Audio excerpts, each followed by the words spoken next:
Following years of consistent and substantial growth, the flow of business from admitted insurance carriers into the U.S. excess and surplus lines market has shown signs of tapering off. That according to a new AM Best report.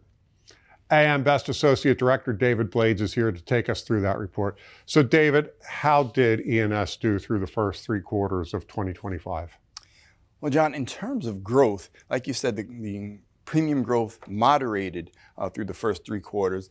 The market grew by 9.7%, which paled in comparison to the 13.5% growth that we saw year over year across the same period in 2024. A lot of that had to do with the fact that there are a number of lines of coverage and risk classes where we've seen moderating premiums and moderating rates that affected overall market premium and have affected surplus lines market premium. But that 9.7% growth through the third quarter was actually more than the 5.5% growth that we saw across the overall property casualty industry. So again, surplus lines market still leading the overall property casualty market from that perspective. For the surplus lines companies, we did see growth across the leading states, the bigger states, the Californias and Texas and Florida, but they also experienced some of the smaller states, again, depending on what risk classes were in those states and what lines of business drove that, saw some of those smaller states generating premium growth. And overall, the multi-year growth that the surplus lines companies have seen, I think that's really part and parcel to surplus lines companies being able to develop the customized coverage solutions that are needed for the classes and for lines of business where admitted market companies are pulling back. Were there certain areas where E&S writers were able to capitalize on? Yeah, definitely. I think if you look at it from a line of business perspective, I think commercial property, commercial auto, cyber, those are some of the lines that drove the surplus lines growth through the first 3 quarters. Also, professional liability risks, directors and officers liability, we saw that also contribute from a growth standpoint. So from those lines of business, I think were the drivers. I think surplus lines, general non-professional liability lines still are the driver and have been created the most premium year over year for surplus lines insurers. And I think the growing complexities that we're seeing in some of the newer technologies, even the evolving technologies like artificial intelligence, machine learning, even some of the more complex manufacturing risks, those complexities I think are what makes the general liability line really important from a surplus lines perspective, again,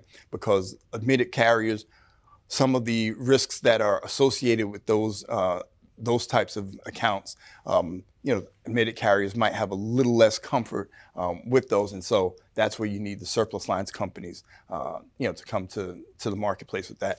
And even on a personal line side, although personal lines is still a relatively small percentage of the surplus lines market, because of the greater volatility that we've seen in certain areas of the country in terms of secondary perils like wildfires and severe convective storms, we've seen more of some of those risks in the areas where they're subjected to some of that volatility flowing into the surplus lines market. So I think those are some of the things that have impacted where surplus lines companies have been able to take advantage.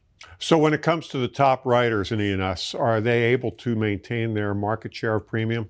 I think for the most part, we've seen that they definitely have. I think through the third quarter, 9 of the top 10 surplus lines companies or groups were able to grow their premiums through that time period. But we did see that for at least 6 of them, that growth was single digit and it was lower than the growth that they'd experienced in 2024. So again, in line with the moderation of premium increases that we're seeing. And so the moderating year over year growth in the surplus lines market. But in terms of the leading carriers, 9 of the 10 stayed the same from third quarter 2024 to third quarter 2025. So we still see those leading, well-established surplus lines companies driving the marketplace.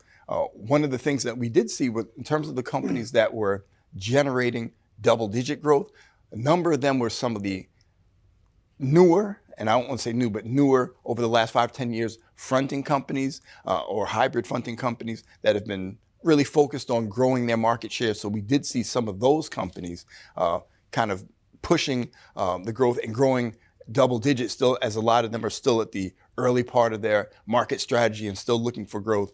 One of the things from an AM Best standpoint that we'll look at when we have full year 2025 data to look at is how those companies are doing from an accident year profitability perspective, to see how, while they've been growing, how effective have they been at adequately pricing their risks. So those are some of the things we'll be looking at. Thanks, David. You're welcome, John.